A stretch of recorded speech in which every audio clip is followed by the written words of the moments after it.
ভাইয়ের সামনে মাথা নিচু করে দাঁড়িয়ে আছে রুহি। হাতে তার একটা টিফিন ক্যারিয়ার, তাতে আছে ক্ষীর, যেটা স্বামীরের খুব পছন্দের। বিছানার হেড সাইডে হেলান দিয়ে স্বামীর বোনের দিকে তীক্ষ্ণ নজরে তাকিয়ে আছে। পা মাথা খুঁটিয়ে খুঁটিয়ে দেখছে বোনকে। পরনে একটা খয়েরি রঙের শাড়ি। বিয়ের 1 মাসে স্বাস্থ্য কিছুটা ভারী হয়েছে রুহির। গায়ের রঙটাও খুলেছে আরও। বোনকে এই হালে দেখে যদিও মনটা ভালো হলো স্বামীরের, তবে সেটুকু প্রকাশ করলো না সে। গমগমে আওয়াজে বলে দেয়, কেন আসিস? রুহি কথা বলে না, চুপচাপ মাথা নিচু করে দাঁড়িয়ে থাকে। চোখ দুটো টলটলে তার। স্বামী লম্বা একটা দীর্ঘশ্বাস ছেড়ে দিয়ে বলে, আসিস, আসবিই তো। এ বাড়িতে তোর ভাগ আছে, 100 বার আসবি। তবে খবরদার আমাকে ওসব ছাতা মাথা খাওয়াতে আসবি না। যারা খেতে চায় তাদের খাওয়াস। টিফিন ক্যারিয়ার ধরে রাখা হাতটা রুহির কাছে। আচানক কম্পনমান গলায় বলে ওঠে, আমাকে তন্ময় ভালো রেখেছে ভাইয়া। স্বামীর এমনভাবে হাসলো যেন একটা মজার কথা শুনেছে। পরপর বলল, আচ্ছা, দেখব কদিন ভালো রাখে। জান্নাত ঘরের এক কোণে দাঁড়িয়েছিল। স্বামীরের এই কথাটিতে প্রতিবাদ করে বসল সে হঠাৎ। ধীর স্থির বলল, দেখতে এসেছে আপনাকে, বাড়ির ভাগ চাইতে না। আর এখন আপনারা সবাই মিলে দোয়া করলেই ভালো থাকবে রুহি আপু আর তন্ময় ভাইয়া। স্বামীর কোনো প্রতিক্রিয়া দেখালো না জান্নাতের কথায়। আগে হলে তো গলা টিপে ধরতো স্বামীরকে জ্ঞান দেওয়ার অপরাধে। দিন দিন সেই ঝাঁজটা স্বামীর হারিয়ে ফেলছে। ইচ্ছে করে না মেয়েটাকে বেশি কথা শোনাতে। কদিনে একটু ঠান্ডা হয়েছে, আবার কিনা বলে বসে তালাক দেন। শুধু জান্নাতের কথার জবাবে মুখ বিকৃত করে স্বামীর। রুহির মুখটাতে তার মলিন দৃষ্টি রেখেই বলল, কে রান্না করছে ক্ষীর? আমি। ফোঁস শব্দে শ্বাস ফেলে স্বামীর বলে, তবে 1 চামচ দিতে পারিস। তুই আর যাই হোক, অন্তত 20 দিবি না ওতে। রুহি তার টলটলে চোখ দুটো তুলে ভাইকে আহত গলায় বলে, আমার শ্বশুরবাড়ির প্রত্যেকে আন্তরিক ভালো মনের। আমি এ কদিনে বুঝেছি তারা জমির দ্বন্দ্ব নিয়ে আর যাই হোক 20 দিয়ে অন্তত মারতে চাইবে না তোমাদের। আর ভাইয়া, এটা তো সত্যি জমিটা ওনাদেরই প্রাপ্য। আমার শ্বশুর মূল দলিল নিয়ে একদিন আলোচনায় বসে আমাকে দেখিয়েছে সব। সাথে সার্ভেয়ার অফিসার ছিলেন। তোমরা মামলা জিতলে তখন সেটা অবিচার হতো ওনাদের প্রতি।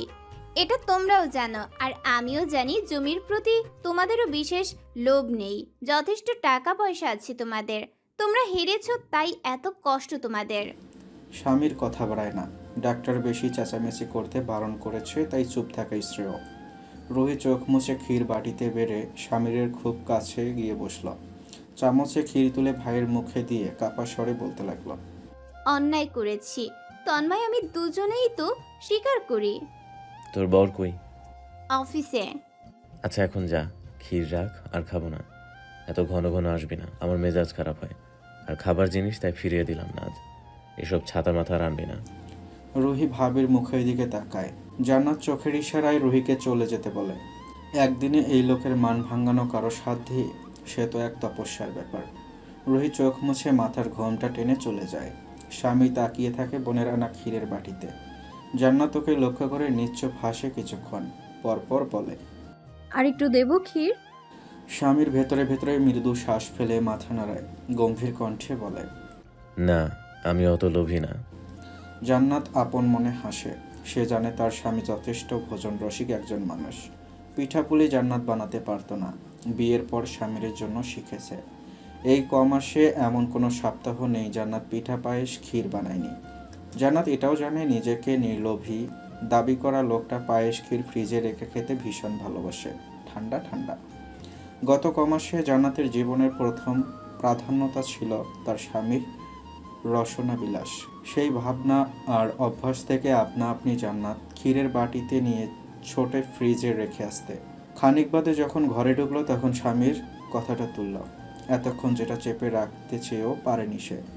চিবিয়ে চিবিয়ে বলল, খুব ভণ্ড হয়েছ, হ্যাঁ জান্নাতু। আমার বোনের ব্যাপার অধিকার দেখছি আমার থেকেও বেশি দেখাচ্ছ। রুহি তন্ময়ের সম্পর্ক নিয়ে খুব কনসার্ন তুমি। কিসের ভিত্তিতে? অথচ আমার থেকে তালাক চাও। এত দুমুখী আচরণ কেন বলো তো? আবার শুরু এই লোকের হরে হরে হরে ভজন। জান্নাত তপ্ত শ্বাস ফেলে জবাব না দিয়ে বিছানায় গোছায়। স্বামীর প্রেসক্রিপশন সবগুলো গুছিয়ে রাখে। ডাক্তারের পরামর্শে স্বামী তামিলনাড়ুতে পায়ের অপারেশন করাবে। কাগজপত্রগুলো যদি তখন প্রয়োজন হয় স্বামীর চেঁচিয়ে ওঠে এইবার। কি হলো, জবাব দিচ্ছ না কেন? শালা, আমার হয়েছে যত জ্বালা। হাত দিয়ে কিছু করতে পারছি না, পা ভেঙে বসে আছি, তাই মুখ দিয়ে কিছু বলতে পারছি না।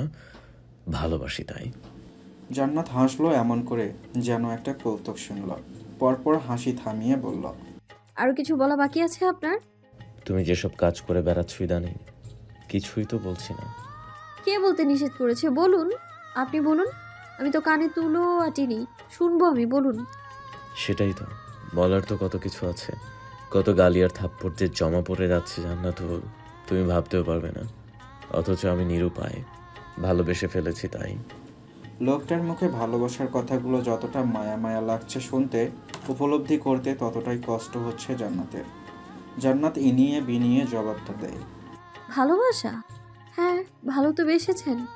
ডক্টর ফারিনকে ভালোবেসেছেন, আমাকেও ভালোবেসেছেন। এরপরে যাকে বিয়ে করবেন তাকেও ভালোবাসবেন।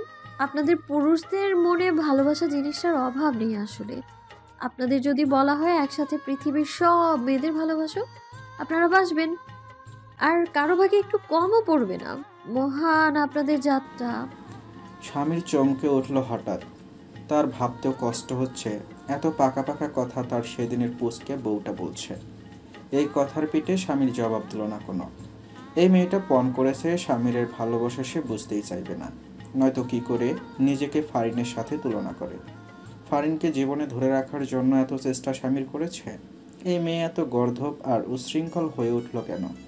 এই বিকেলে জান্নাত শোবে না, তাই সে ফোনটা নিয়ে বসল। কিছুক্ষণ ফোন ঘেঁটে হঠাৎ বেশ শব্দ করে বলে উঠল, অফিস কলিগের সাথে পরকীয়ায় জড়িয়ে পড়েছে স্ত্রী। রাজশাহীতে স্বামী একাধিকবার আত্মহত্যার চেষ্টা। একটা খবরের হেডলাইন। জান্নাত কমেন্ট বক্সে ঢুকে জৈনিক পুরুষ লোকদের মন্তব্যগুলো দেখে। সেগুলো ইচ্ছে করেই স্বামীরকে পড়ে শোনায়। এক লোক লিখেছে, আরও চাকরি করাও বউকে দিয়ে। এছাড়াও একাধিক লোক নারী স্বাধীনতা ও বেগম রোকেয়াকে তুলোধনা করতে ছাড়েনি। স্বামীরও জান্নাতের কথা শুনে উত্তেজিত হয়ে উঠেছে, যেন এটি তার মনের মতো একটি খবর।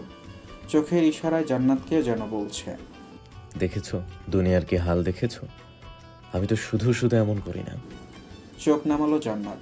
একটা মৃদু শ্বাস ফেলে স্বামীরের কৌশলটাই কাজে লাগালো। ফোনের দিকে চেয়ে থেকে একা একা বলতে লাগলো, ও, বুঝেছি।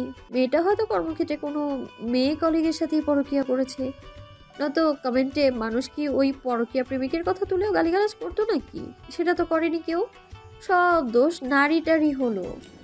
একটু থেমে জান্নাত অল্প হেসে আরও একটা খবর পড়ল। এটা একটা মনস্তাত্ত্বিক কাউন্সেলিংয়ের গ্রুপ। বাড়িতে বউ রেখে স্বামী অফিসের পিএ নিয়ে থাইল্যান্ডে যায়। সেটি স্ত্রী ধরে ফেলেছে। বাচ্চার মুখের দিকে তাকিয়ে তালাকের কথা ভাবছেন না তিনি। পুরুষের বহুগামিতার এরকম 2-3টে খবর স্বামীরকে পড়ে শোনায় সে। সাথে সাথে বলতেও থাকে, এই হচ্ছে পুরুষজাত। সুযোগ পেলেই এদের মন মুখিয়ে থাকে নতুন নারীর জন্য। স্বামীর বুঝতে পারে জান্নাতের উদ্দেশ্য কী। সে অবাক চোখে দেখে সেদিনের মেয়েটার মস্তিষ্কের কত কৌশল। গলা খাকারি দিয়ে বলে ওঠে, এসব কেন শোনাচ্ছ আমায়? মনে রেখো, সব পুরুষ এক না জান্নাত। তোমার সাথে বিয়ের পর 3টা ডেটের প্রপোজাল পেয়েছি আমি। ওই মেয়েগুলোকে জাস্ট গেট লস্ট বলে তাড়িয়ে দিয়েছি। এবার জান্নাত চোখ তুলে তাকায় সরাসরি স্বামীরের চোখে, বলে ওঠে, জি জি, সব পুরুষ তো এক নয়, সব নারীও এক নয়। সব নারী স্বামীকে লাথি মারার জন্য পড়াশোনা করে না। স্বামীর চুপ হয়ে যায়। পরিবেশটা কেমন গুমট ভাব ধরেছে। হঠাৎ করে জান্নাত মুখ হাসি হাসি করে ফোনটা রেখে দিয়ে হালকা গলায় বলল, আরে ধুর, আমি কাজবাজ রেখে কী সব দেখছি? সোশ্যাল মিডিয়ার এইসব অসুস্থ খবর দিয়ে আমার কোনো কাজ নেই। এসব খবরে আমার মাথায় চাপ পড়ে, পুরুষের উপর অকারণেই রাগ ওঠে আমার।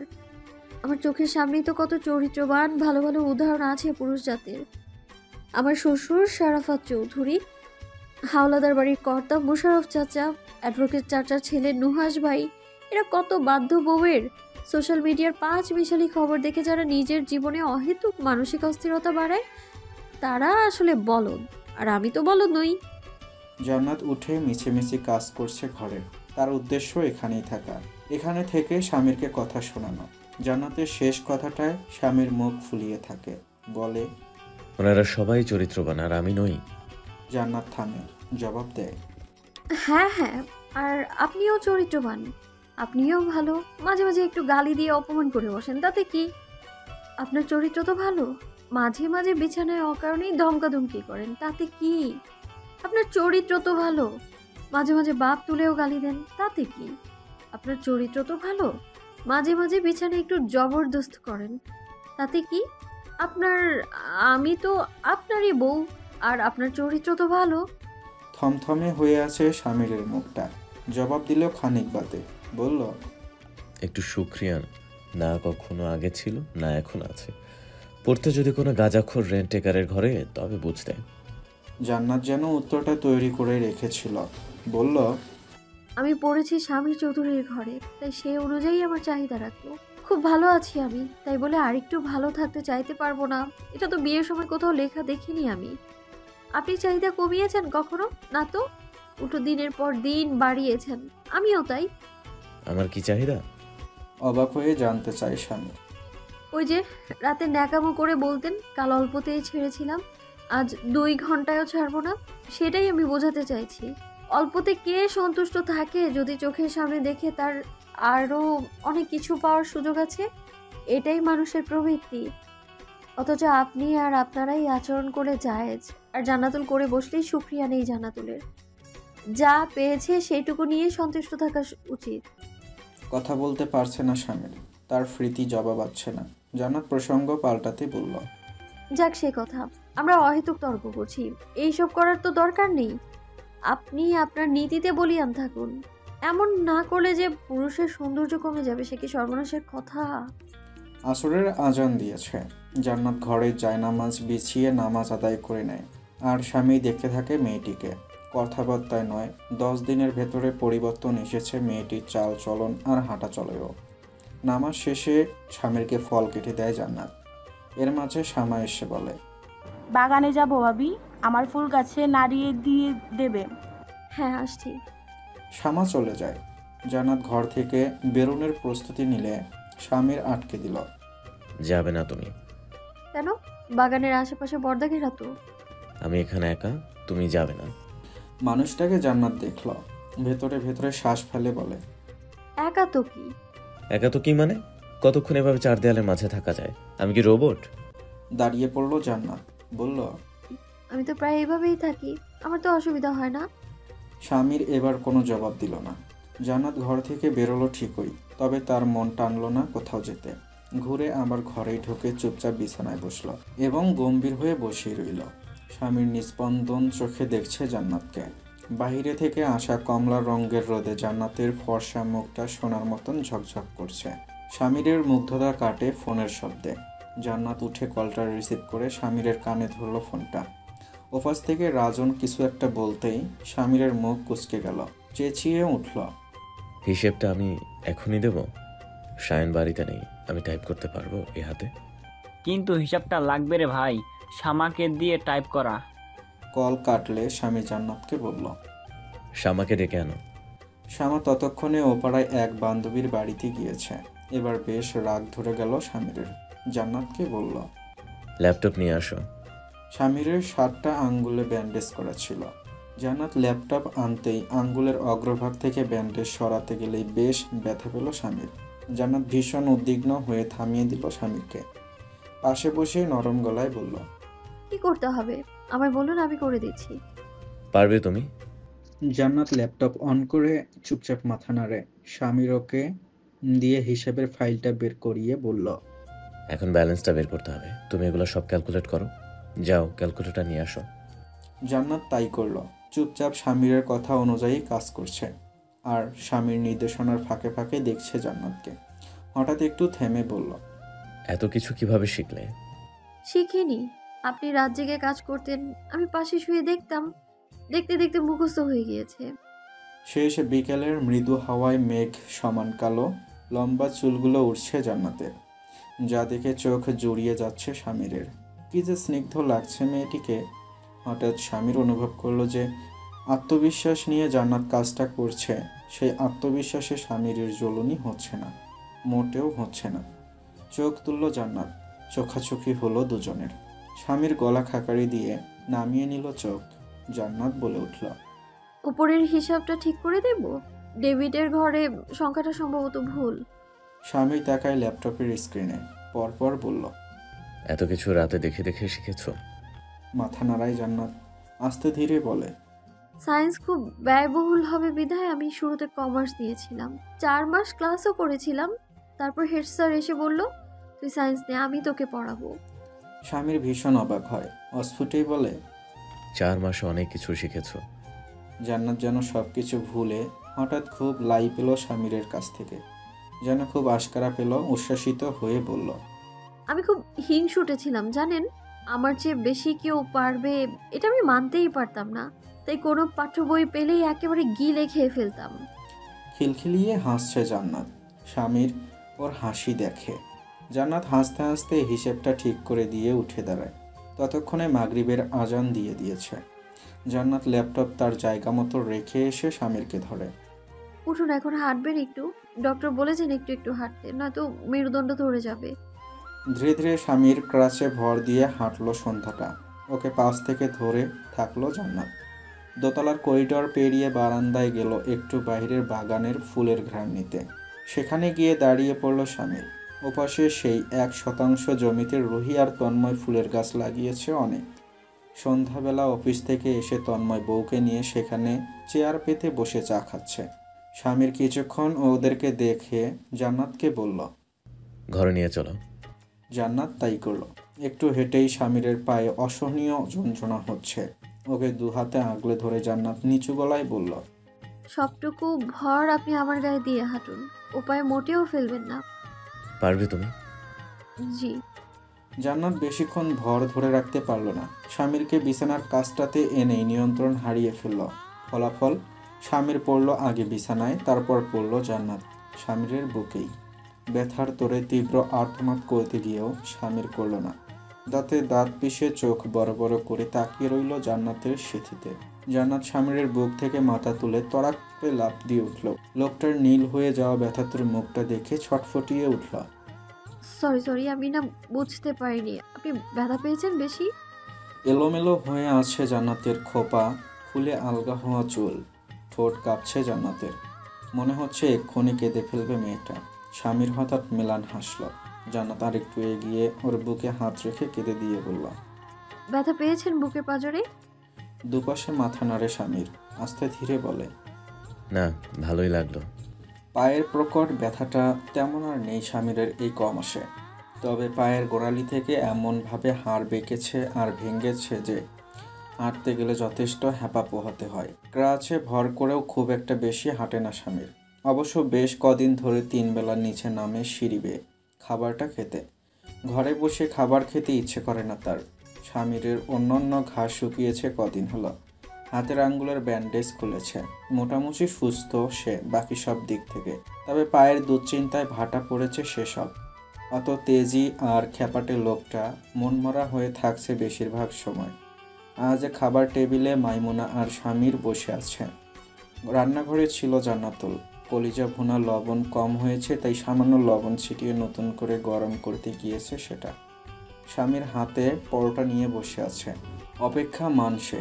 এই 1 মাসে জান্নাতের স্বাস্থ্যের কিছুটা উন্নতি হয়েছে।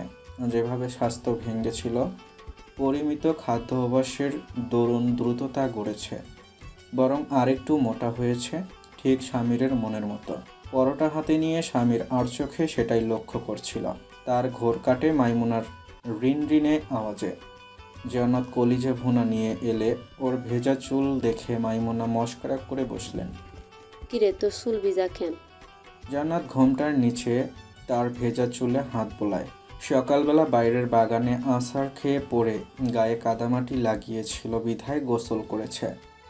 নিচু স্বরে দাদি শাশুড়িকে বলল। কাদা লেগেছিল গায়ে। মাইমুনার চোখ চকচক করছে, হাসতে হাসতে বলে। আরে ডং করিস না মাগি, সবারে বোঝাও তোমাগের মধ্যে দ্বন্দ্ব। আসলে তোমাগো খেতার নিচে ভালোই পীড়িত আছে, তাই না রে? জান্নাত স্বামীর দুজনের দিকে হঠাৎ দৃষ্টি দিল। দৃষ্টিতে দৃষ্টি এভাবে মিলে যেতেই দুজনেই চোখ নামিয়ে নিল একসাথে। গলা খাকারি দিয়ে জান্নাত এগিয়ে এসে স্বামীরের প্লেটে কলিজা ভুনা তুলে দিতেই স্বামীর স্বাভাবিক ভঙ্গিতে বলল। তুমি খাবে না? চামচ হাতে ধরে থাকা হাতটা মৃদু কাঁপল হঠাৎ। জান্নাত পিছিয়ে গিয়ে চুপচাপ মাথা নাড়ে। স্বামীর বলল, তো বসো। পরে আপনি খান। স্বামীর কথা না বাড়িয়ে চুপচাপ খেয়ে ওপরে উঠল। দোতলায় যাওয়ার আগে আরও দুবার বলে গেল জান্নাতকে খাওয়ার কথা। স্বামীর চলে যেতেই জান্নাত চুপচাপ বসল। মাইমুনা ওর উদাসীনতা তখন থেকে লক্ষ্য করছে তার ঝাপসা চোখে। দুদিন ধরে বৃদ্ধা মানসিকভাবে খানিকটা সুস্থ। কথাবার্তা এলোমেলো বলেন না। জান্নাতকে হঠাৎই বলে উঠলেন, কত পুরুষ মানুষ আইছে, খাইয়া লইয়া উঠটা যায়, বউ কি দিয়া খাইলো না খাইলো, আদৌ খাইলো কিনা হ্যাঁ দিয়া হেগর কোনো মাথা ব্যথা নাই। আমার খারাপ নাতিটা এদিক দিয়া ভালো আছে, তাই না বল? জান্নাত তপ্ত শ্বাস ফেলল দাদি শাশুড়ির কথায়। পাপা হাতে পরোটা ছিঁড়তে ছিঁড়তেই অস্ফুটে বলল, জি, আপনার নাতি এই একটা দিক দিয়ে ভীষণ চমৎকার আছে। একটা সুসংবাদ আছে। পায়ের অপারেশন করাতে সুদূর ইন্ডিয়া যাওয়ার প্রয়োজন নেই স্বামীরের। সামনের মাসের শুরুতেই ঢাকায় আসবে সিঙ্গাপুর থেকে একজন অর্থোপেডিক বিশেষজ্ঞ। ওনাকে কন্ট্রাক্টে আনা হবে দেশের 30টা মেজর ও ব্যয়বহুল অপারেশনের জন্য।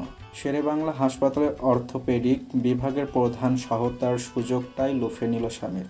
খরচ তুলনামূলক বেশি হলেও নিজের নামে বুকিং দিল অ্যাপয়েন্টমেন্ট। সামনের মাস পর্যন্ত অপেক্ষা। ততদিন সার্বিক সুস্থতা আর মানসিক প্রস্তুতি নিতে পরামর্শ দিয়েছেন ডক্টর। মানসিক প্রস্তুতি স্বামীরের বেশ ভালোই আছে। সুস্থ তো তাকে হতেই হবে। নিজের এই দশা তার কখনোই কাম্য নয়।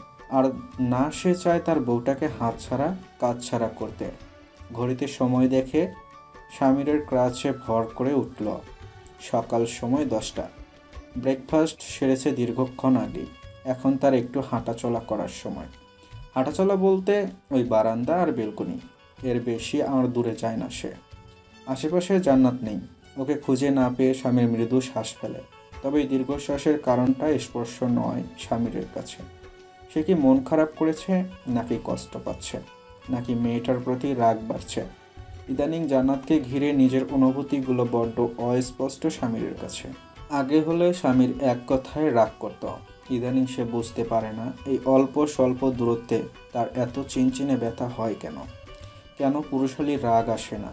কেন ওই মেয়েকে একটা ঠাস করে থাপ্পড় মেরে নিজের কাছে বসিয়ে রাখতে পারে না? শুধু গোপনে হুটহাট এভাবে দীর্ঘশ্বাস বেরিয়ে আসে কেন? বাহিরে কোথাও থেকে শামার খিলখিল হাসির আওয়াজ ভেসে আসে। কাকে যেন বলছে, তুমি হারবে বাবি, দেখো। স্বামীর ক্রাচে ভর করে ধীরে ধীরে এগিয়ে যায় বেলকনিতে। তার শান্ত দুচোখে দৃষ্টি রাখে বাইরের বাগানে। ছাতিম গাছের নিচে একটা দৃশ্য দেখে সে। জান্নাত দড়িলাফ খেলছে এই ভর সকালে। শাড়ির আঁচল কোমরে গুজেছে মেয়েটা। শ্যামা পাশে দাঁড়িয়ে গুনছে কয়টা লাফ দিল তার মেজো ভাবি। বেশ ফুরফুরে মেজাজ জান্নাতের। গুনে গুনে 150টা লাফ দিয়ে থামল। একটু বিরতি নিয়ে হাঁপাতে হাঁপাতে বলল, আরেকবার। স্বামীরের নির্বাক চাহনি। না রাগ আছে না তার, শুধু একটু কপাল কুঁচকে ভাবল, একটু বেশি বেশি করে ফেলছে না মেয়েটা? ব্লিডিং শেষ হয়েছে 15 দিন হয়নি, আর এখনই এত লাফালাফি। সব বুঝে মনের আঁশ মেটাতে, স্বামীরকে দেখিয়ে মজা নিতে। সেজন্য যেটুকু আক্কেল ছিল সব জলাঞ্জলি দিল। এবারও মৃদু শ্বাস ফেলে স্বামীর। থাক, যা ইচ্ছা তাই করুক। বকবে না স্বামীর, পরে আবার আন্দোলন করবে। আমার দড়িলাফ খেলার স্বাধীনতা আপনি কাটতে পারেন না। আপনি আমার স্বামী, আমার ভালো মন্দ নিয়ে ভাববেন আপনি। তবে অসুস্থ শরীরে আমি দড়িলাফ খেলবো কি খেলবো না সেটা ঠিক করার আপনি কেউ না। আমার স্বাধীনতা চাই, দড়িলাফ খেলার স্বাধীনতা। তবে আজ এই বাড়াবাড়ির জন্য যদি চেগিয়ে পড়ে মেয়েটা, যদি একটুও করে স্বামীরের সামনে, তবে স্বামীরও প্রস্তুত। এমন একটা চর মারবে যে এই মেয়ে নিজের নামটাই ভুলে যাবে। নারী স্বাধীনতার সংজ্ঞা তো দূরে থাক, তখন স্বামীর নতুন করে শেখাবে নারী স্বাধীনতার সংজ্ঞা। হঠাৎ কল আসে স্বামীরের ফোনে। দৃষ্টিজোড়া স্ক্রিনে রাখতেই দেখল সুপ্তি ভাবির কল। রিসিভ করতেই ওপাশ থেকে তাড়াহুড়ো করে সুপ্তি বলল, স্বামীর ভাই কি ফোন করেছিল আমাকে? দুঃখিত, আমি পেশেন্ট দেখছিলাম। না ঠিক আছে ভাবি, দুঃখিত বলার কিছু হয়নি। ফোন করেছিলাম একটা কাজে, ওই যে বলেছিলাম ম্যারেজ কনসালটেন্টের কথা, আপনি খোঁজ নিয়েছিলেন? ওপাশে সুপ্তি বেশ খানিকটা সময় চুপ করেই থাকে। তারপর সামান্য হেসে কণ্ঠে ভীষণ আন্তরিকতার নিয়ে স্বামীরকে বলে, খোঁজ করিনি আসলে। তবে ভাই, আমার মনে হয় না আপনার অমন কাউকে প্রয়োজন। অবাক হবার সুরে স্বামীর বলে। তা কেন? কারণ এই নিয়ে বহুবার আমাকে আপনি তাড়া দিলেন। আপনার মধ্যেও প্রচণ্ড অস্থিরতা কাজ করছে এইবার নিজের বিয়েটা টিকিয়ে রাখার জন্য। ভাই, আপনি নিজেই বুঝতে পারছেন সমস্যা যেটা হচ্ছে সেটার সমাধানও আছে। এতটুকু যখন বুঝতে পারছেন, তখন স্বামী স্ত্রীর মধ্যে তৃতীয় পক্ষ না ঢুকিয়ে দুজন দুজনকে সময় নিয়ে বুঝুন। পৃথিবীর কোনো ম্যারেজ কনসাল্টের সাধ্য নেই আপনার থেকে বেশি বোঝার।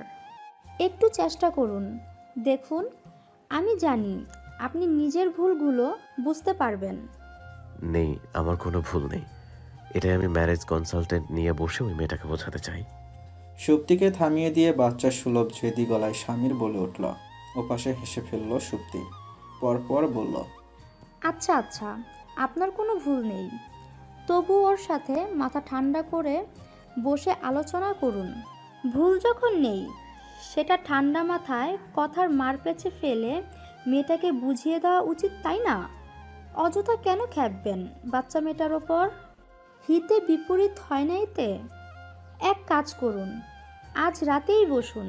কিছু সুন্দর মুহূর্ত কাটাতে কাটাতে ওর সামনে নিজেকে মেলে ধরুন।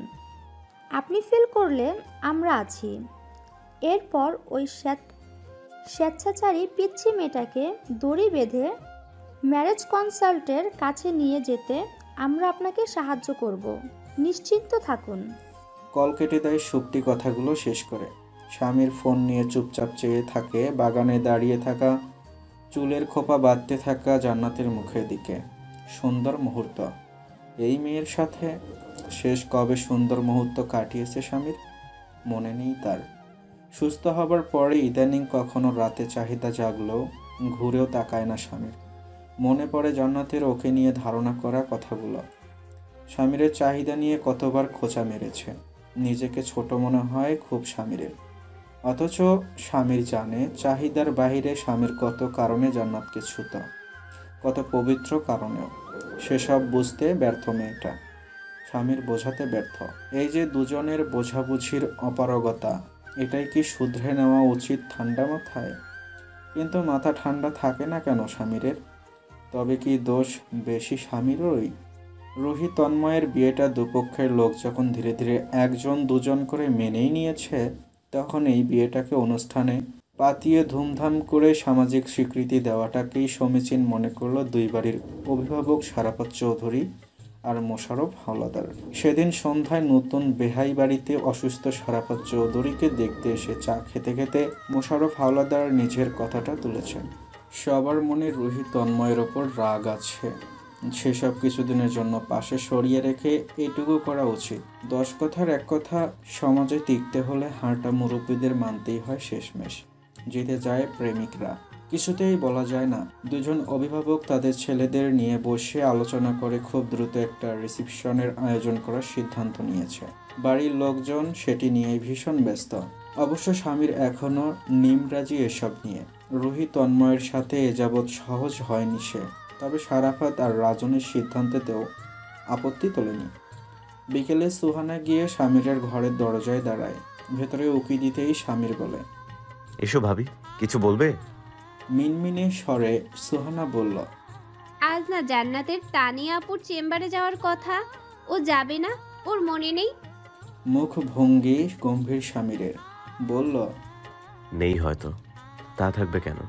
গিয়ে দেখো, গড় করে বলে দেবে আমি শেষ ধমকটা কখন দিয়েছি, অথচ নিজের ভুলের কথা ভুলে যায়। পই পই করে হিসেব রাখে স্বামীর চৌধুরীর দোষ। সোহানা হেসে ভেতরে ঢুকতেই কোথাও থেকে জান্নাত ছুটে এসে রুমে ঢুকল। বড় যাকে দেখেই হাঁপাতে হাঁপাতে বলল, আজ তানিয়াপুর কাছে যেতে হবে ভাবি। সেজন্যই এলাম। আর সামির ভাইয়া শোনো, আজ জান্নাতকে নিয়ে একটু বাজারে ঢুকবো। তুমি আর বাবা অসুস্থ, তোমার ভাইয়া সময় পায় না, সায়ান ছুটি পায়নি। এই মাসে বাড়ির কিছু প্রয়োজনীয় জিনিসপত্র কিনতে হবে, ড্রাইভারকে দিয়ে এসব হয় না ভাইয়া। লিখে দেই রাঁধুনির পণ্য নিয়ে আসে বসুন্ধরার, দোকানদার যা বুঝিয়ে দেয় আর কি। আর স্বর্ণকার পট্টিতেও তো একটু যেতে হবে। রুহির গয়নাগুলো আনবো, নিয়ে যাই জান্নাতকে। জান্নাত মুখটা অন্ধকার করে দাঁড়িয়ে আছে ঘরের এক কোণে।